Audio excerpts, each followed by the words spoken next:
Um, I am really very happy to be here in Greece again because I see this country as the sources of the foundation of our European culture. Our culture began with the ideas of Plato and his student Aristotle, and then they began to come to life by his pupil Alexander. Before we were speaking about the connections of Greece and India, and I think this is mostly not really well known how strong that was. I think it was not the idea of Alexander to possess everything and to own everything and to get more and more. I read that the Brahmanic priests called him a philosopher in weapons, and I think that is what he was. He was much more interested in the philosophy and in exchanging ideas than in owning everything and getting richer and richer. This was not his idea.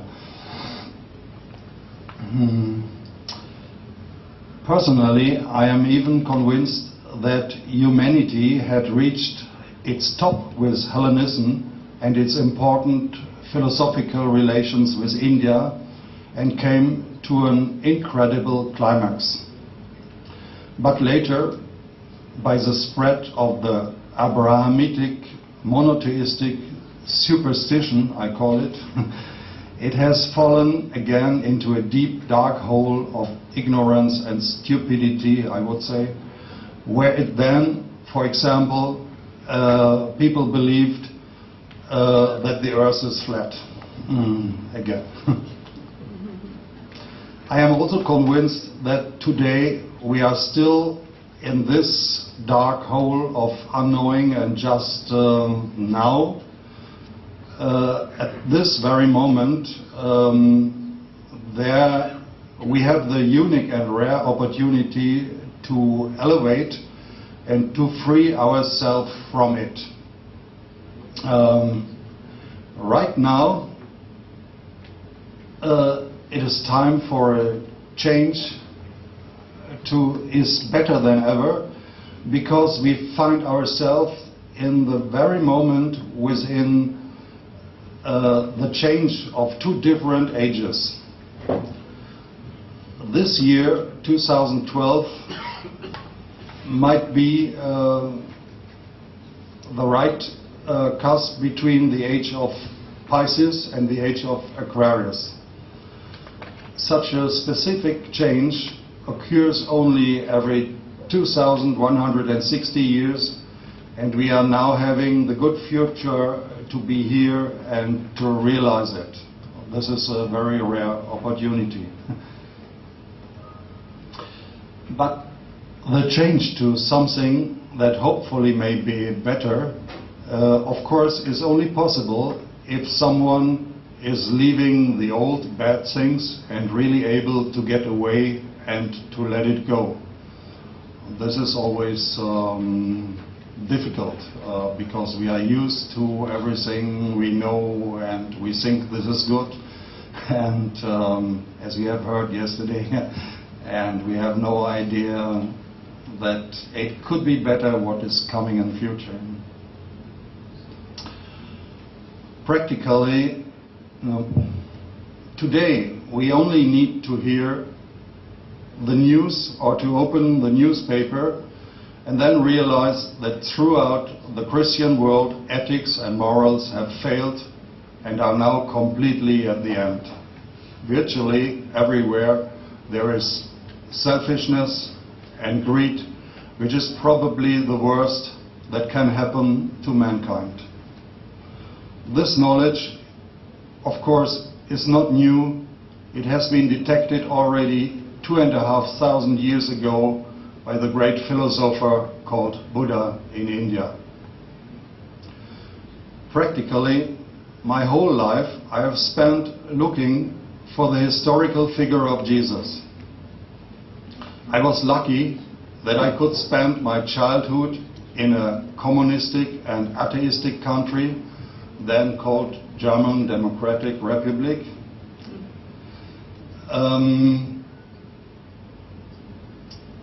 In which I was not automatically indoctrinated by the church so much that thinking about religious contents automatically turns off, like everywhere else in the Christian countries.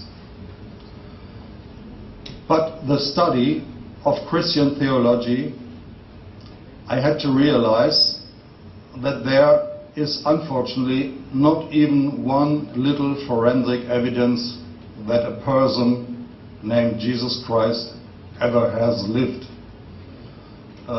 That is a fact.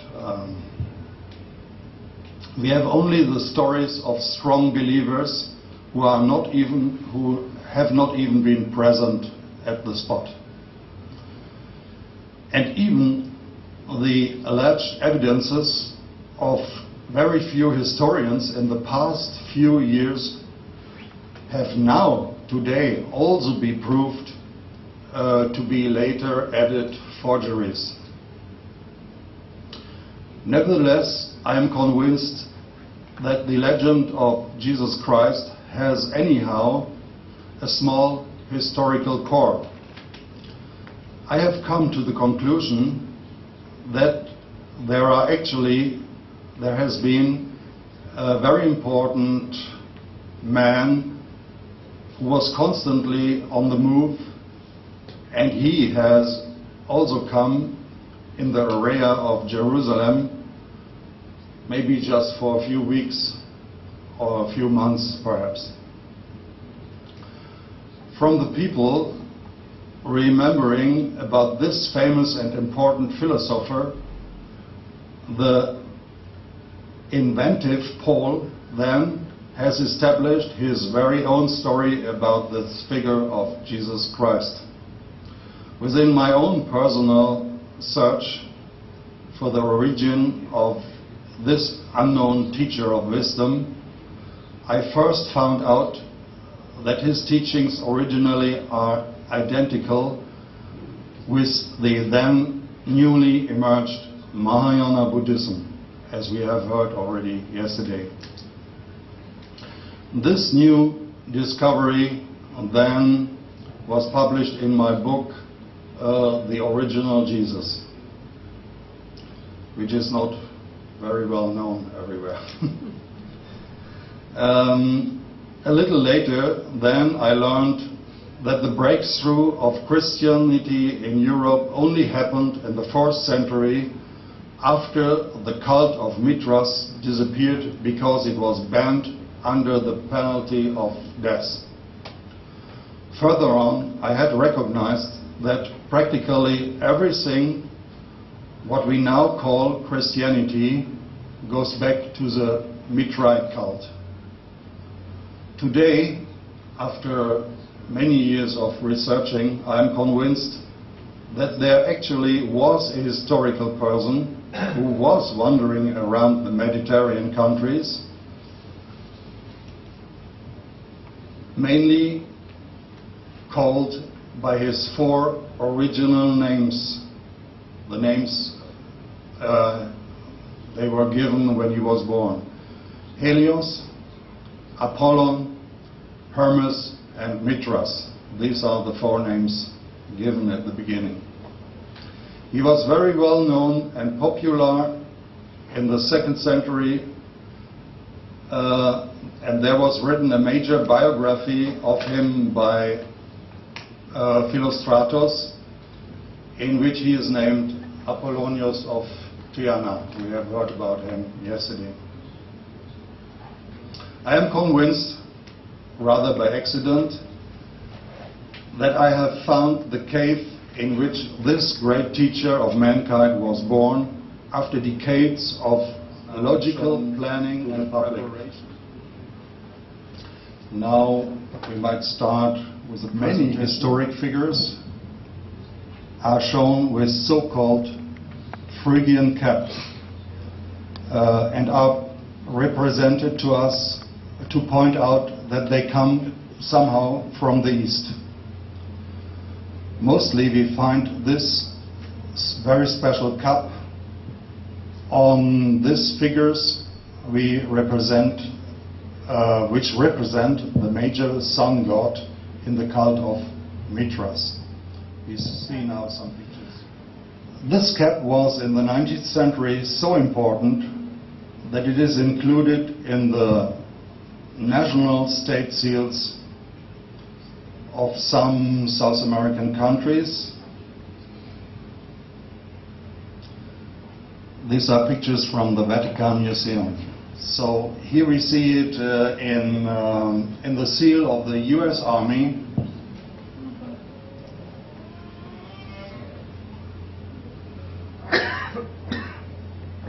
I think it's in the ancient one, not in the modern seal.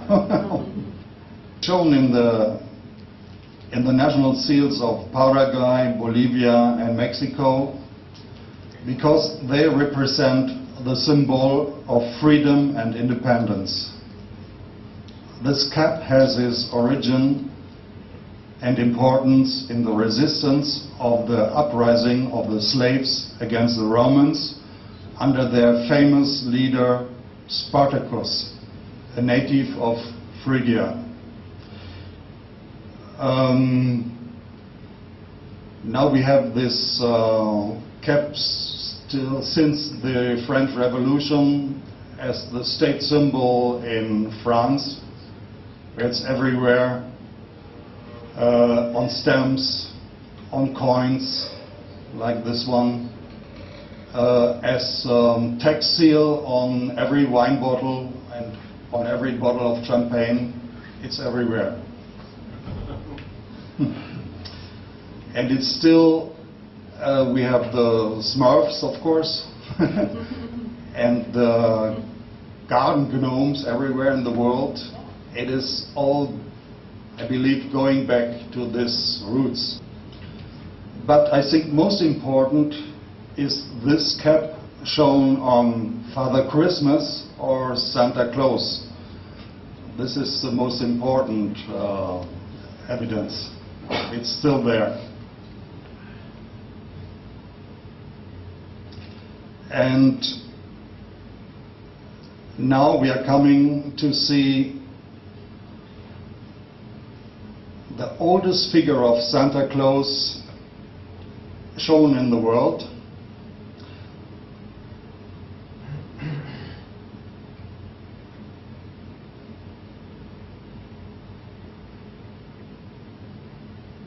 This one, with a red winter coat, a stocking cap, long beard, heavy boots. Everything is there. Of course, the colors have I done.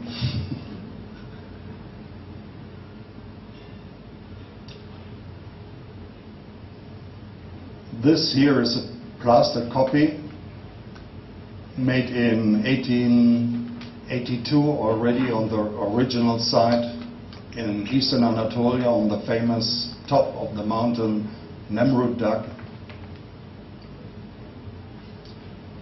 He even has a rod in his hand. The plaster copy was brought already in 1882 by scientists to Berlin, where it is still kept today. It's this one. This is the original, found on the top of the mountain, more than 2,000 meters high. And this is dated about 70 before Christ. So usually we have heard that Santa Claus or Father Christmas are connected somehow with a holy figure of Saint Nicholas coming from Anatolia, but this dates in the 4th century, and this one is before Christ.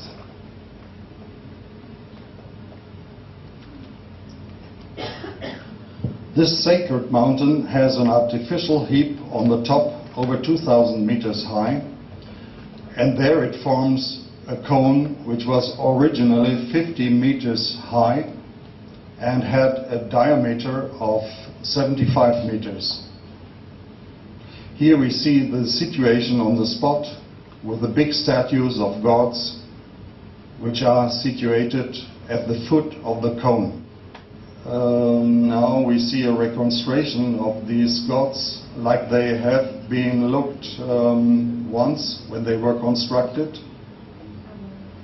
because today these figures are unfortunately totally destroyed. People say by earthquake, but I think maybe religious reasons. This is an air view seen from above.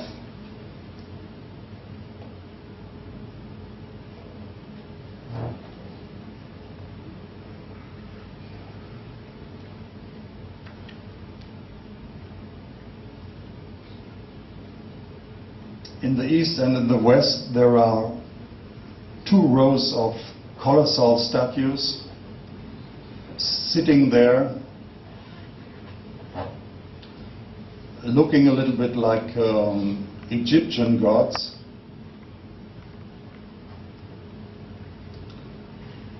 And the biggest in the middle represents Zeus and Zoroaster in one figure, and was about 9 meters high.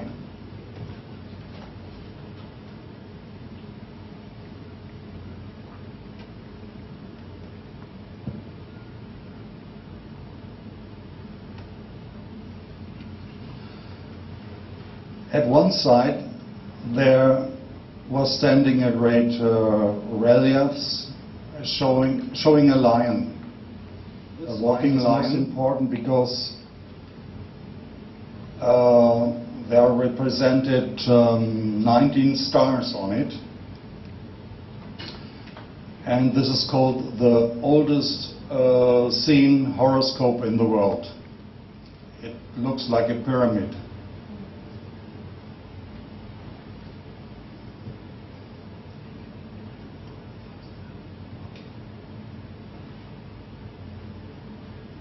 But the whole video is only 70 minutes. So yeah, now we come to the lion.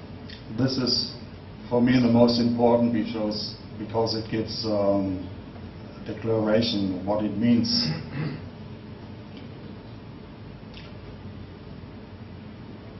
Yeah, it's this one.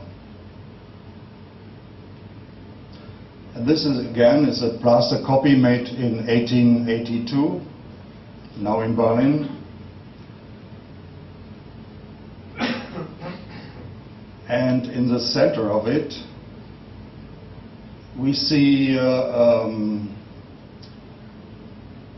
crescent moon, and in the middle is a bright star, and this is like it is in the sky, like we can see the figure of the lion. And in Arab countries, this star is called Heart of the Lion, Lionheart, Cœur de Lion. And this plays a very important role to what we see next.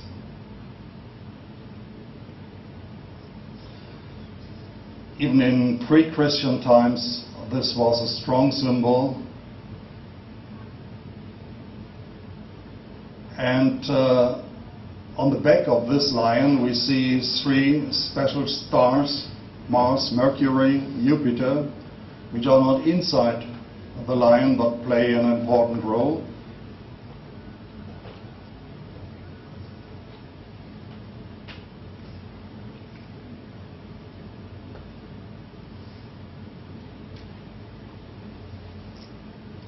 This heart of lion is Regulus.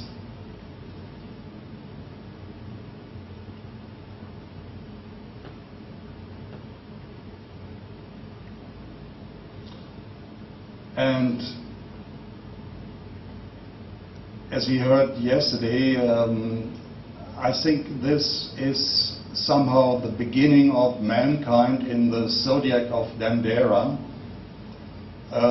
which I have heard starts with the sign of Lion, and in the Lion the main star, fixed star, is Regulus. But we will hear later.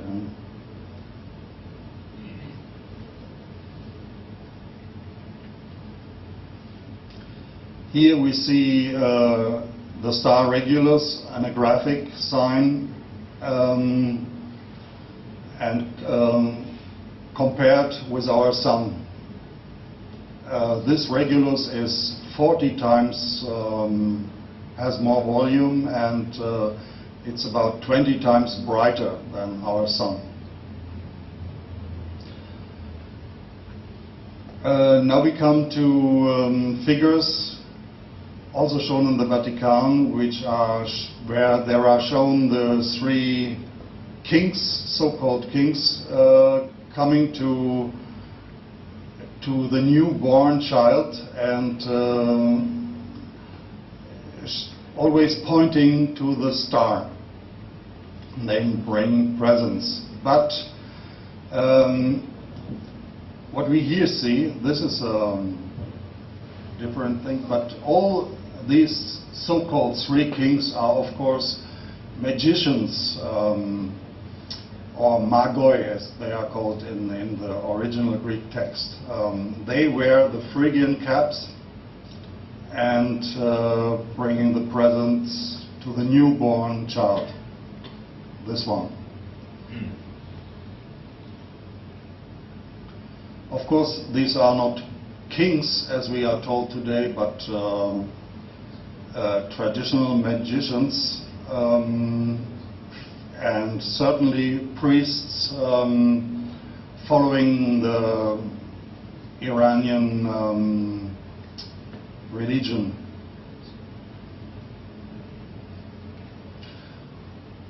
And important is that we see not a comet, but a single brilliant star.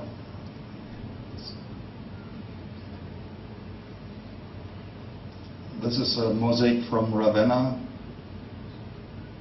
4th century.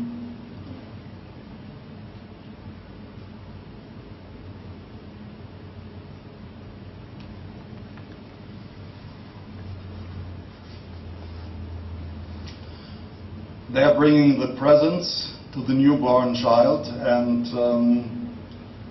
the number 3 I bring somehow in connection with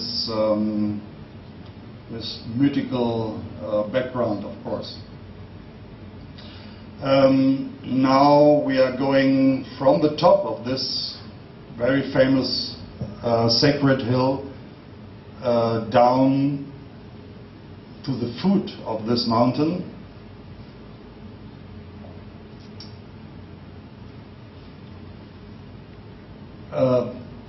So we are now driving about 7 kilometers down from the summit,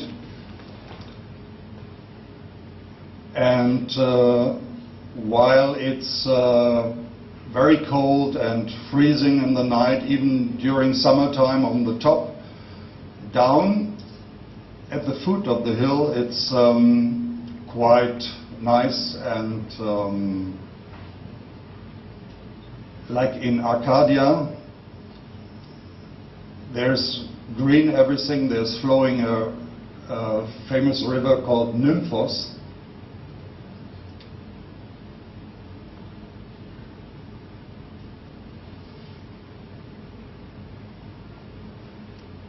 And behind this Nymphos we see sun, a smaller rock, and with a massive rock in the back, and there you can see, it's not easy to see on the, you see, oh yes, here you can see, here you see artificial cave. This is made by man, showing to the east, it's a gate or a door, not very deep, maybe only 8 to 10 meters.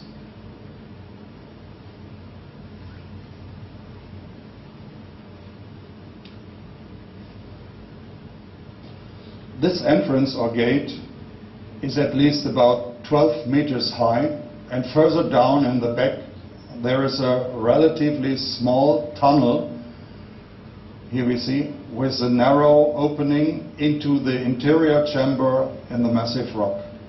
It is particularly inexplicable why at the end of the stages there is no floor at all, but instead the level of the room is about 4 meters deep after the stairs ended. Because many visitors had here in the dark a bad accident, today the front of the entrance there is a fence.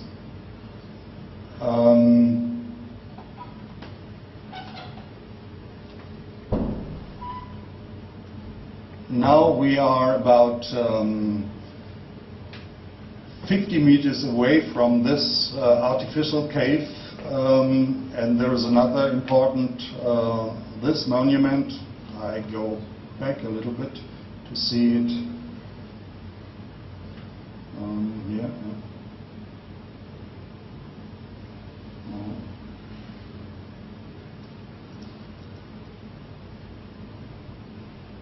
Okay. That's moving. Yeah, now. This is the floor of this cave chamber.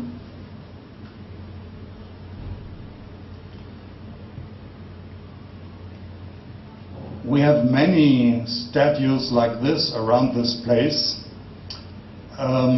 There's always shown a man and a god. Important is that they give hands to each other. It's a kind of contract or greeting, and we have a lot of these figures there. In Greek, I think it's called dexiosis, and this shows the king who has built the whole complexion, and he is greeting the most favorite of all gods, the best known Hercules. And down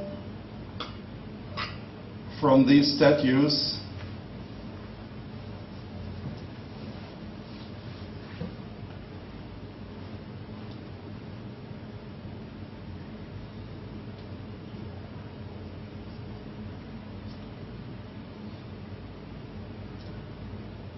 this is the shaking of the hand. Yeah, I think most important is that connection with handshaking and contract.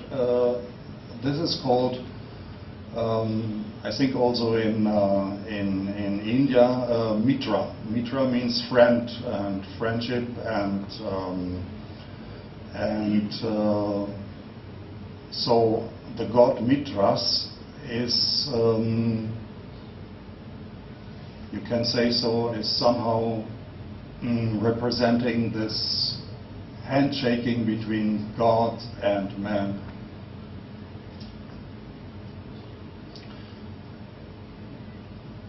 Beneath this statue there is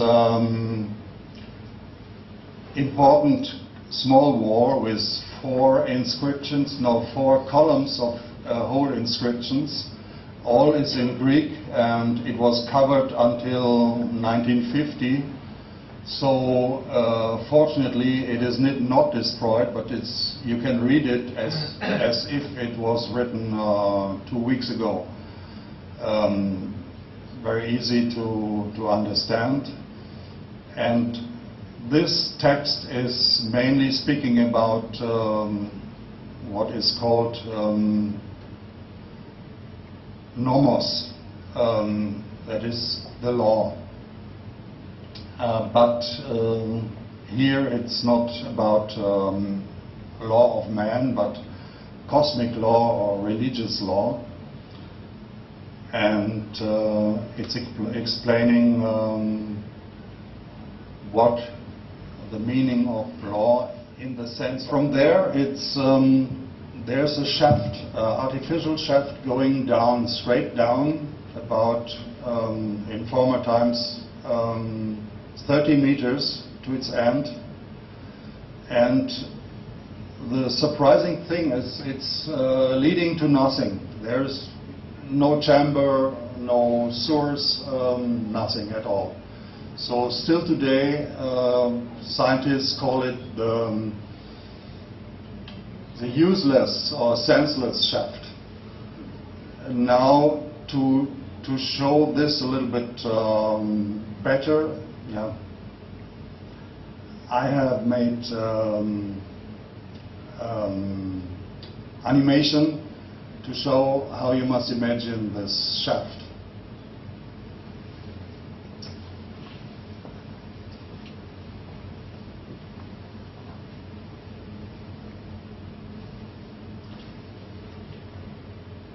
I should also tell you that I have been first there in this region in the year 1982, and I was wondering about what is going on, and I could find no explanation for it, and I made some measurings, and I was measuring in which direction it is going, how long it is, and in what degree it's going down.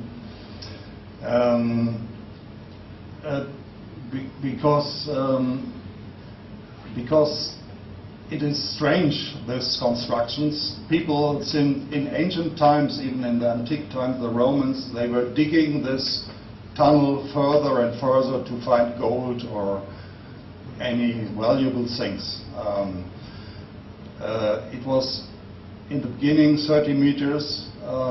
This was a construction. Now it is 158 meters long. But the rest is, of course, not important. And since these Roman times, nobody has found anything. No gold and nothing of value. So my idea was then, if there is no treasure inside, maybe we should look outside, like you did in the pyramids. And actually it was your book which brought me on this idea. But unfortunately I'm not an astronomer, and I have no knowledge about astronomy, so I had to ask people about this. And I gave all the calculations to astronomers in Germany, and asked them, could you somehow calculate if there is something important outside? And they, after some time, they told me, yes, we found something. Now here we're going down, and now we make a turn to the opening, and then we see the passing of the sun.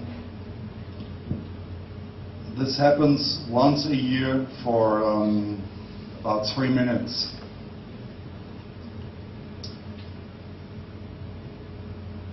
But my question was, is this only the sun, or is there something else? And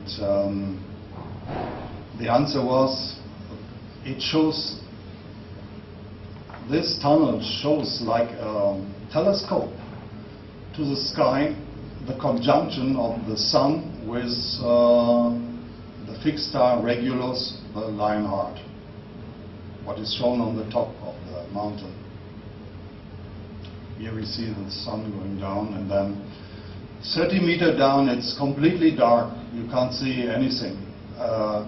And you can imagine how I felt when I made the proof if this calculation is true. I went there for the right time, and saw, yes, it's happening. Down there in the dark, suddenly light.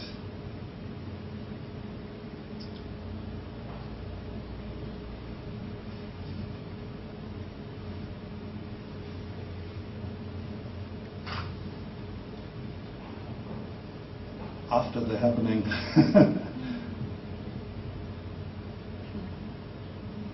This was a strange event. Now you see the sun going down. This shows how this shaft is built. It's an angle of 35 degrees, showing exactly to the west, and up to 30 meters is completely straight. And as I told you, it's now 58 meters.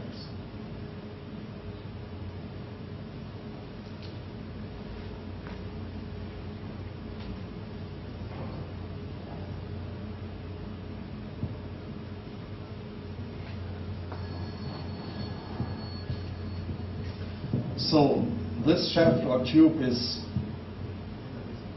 clearly specially constructed to show this conjunction of Regulus and Sun, which happened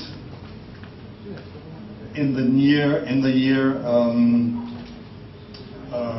7 before Christ, on the 29th of July. This is now a print, a computer print,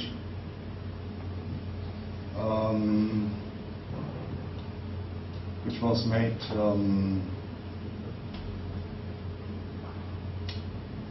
by the, how is it called, the star, yes, telescope of Reutlingen in Germany.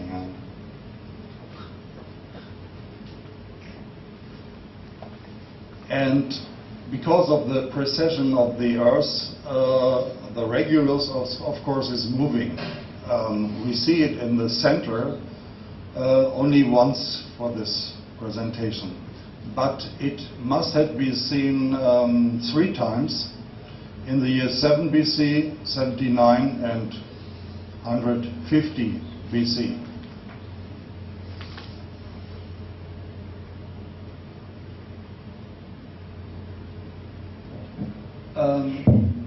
I have the impression that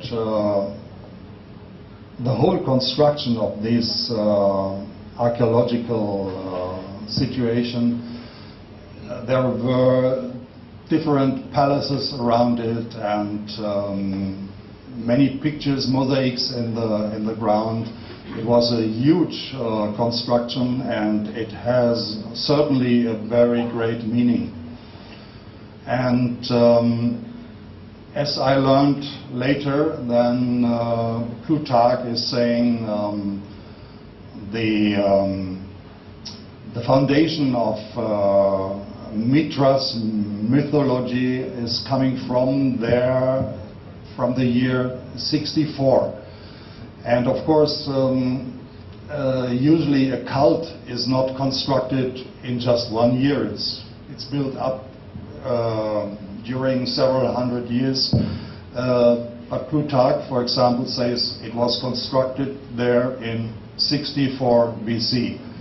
So today, many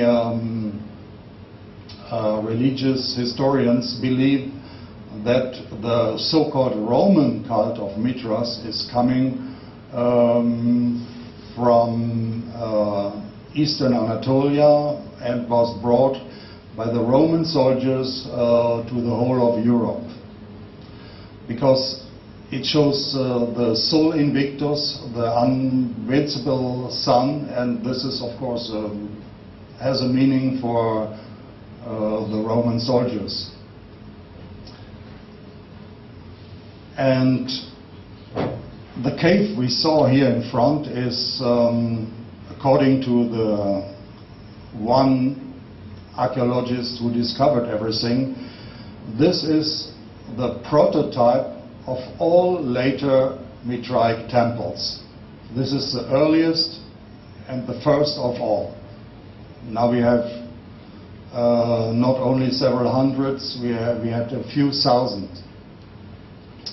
Mithras is always shown, and we have a lot of statues of it, born from the rock. He is coming out of the rock directly.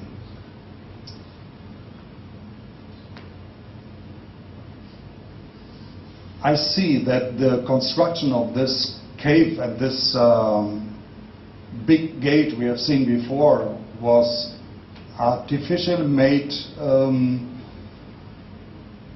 to show the birth of a special child at a very certain moment. It should come, like this figure here, out of the rock. So this is the reason why there is no bottom in this at the end of the stages we have seen before.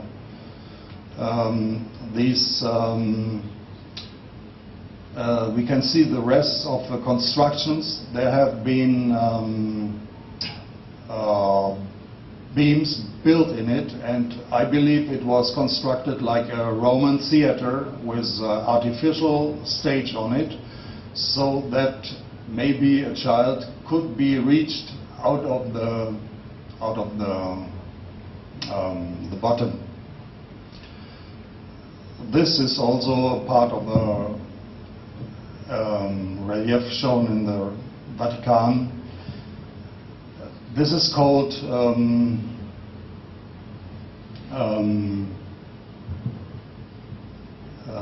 who is he? The one who was banned in the lion cave.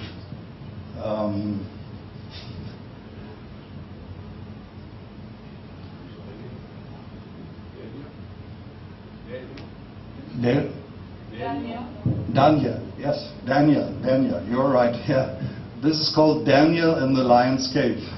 I forgot the name now. But, of course, Daniel was an old man when he was put in the cave, and certainly he was not standing up to his knees in the soil, in the earth.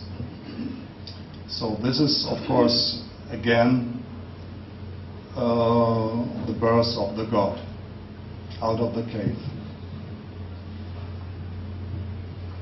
Oh, sorry.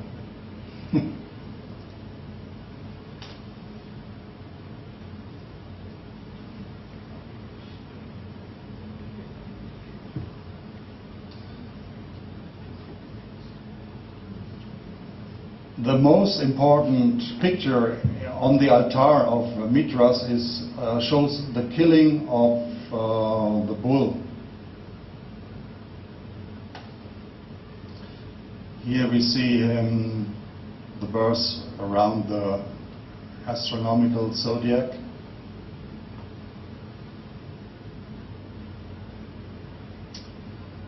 The killing of the bull shows the young god who is turning away his head to the side because he feels, like this picture here, he feels a compassion for this act. The picture is a strong symbol of the ending of the violence and of the animalistic behavior of man. On the same time, it shows how the young god has brought compassion into the world. After thousands of years of murder and manslaughter, now there starts a new era with the idea of the creation of peace contract and friendship. This friend is Mithras. Like here, he is mostly accompanied by two smaller helpers carrying the light in form of a torch. They both symbolize the importance of the Son of God as the light of the world between sunrise and sunset. The Father God is the sun. It is symbolized by the rays emanate from his head, and Hermes or Helios or Apollon or Mithras, his son, is sitting to his right side. He is the Sol Invictus, the invincible sun. this cult was so successful that still in the year 300 there were in the city of Rome alone 600 temples of Mithras, and in Germania, only in the region between Frankfurt and Mainz, there were alone 75 temples in the year 300. Only later they all were destroyed, and we found skeletons of priests with bound hands on their back, killed unfortunately by people who didn't like the cult of Mithras. As I told you before, it was banned, and even it was dangerous to look at the sun because people could tell he is a follower of the sun god. Then this was the beginning of the Christian times. This is in very short what I wanted to show you. Thank you very much for your attention.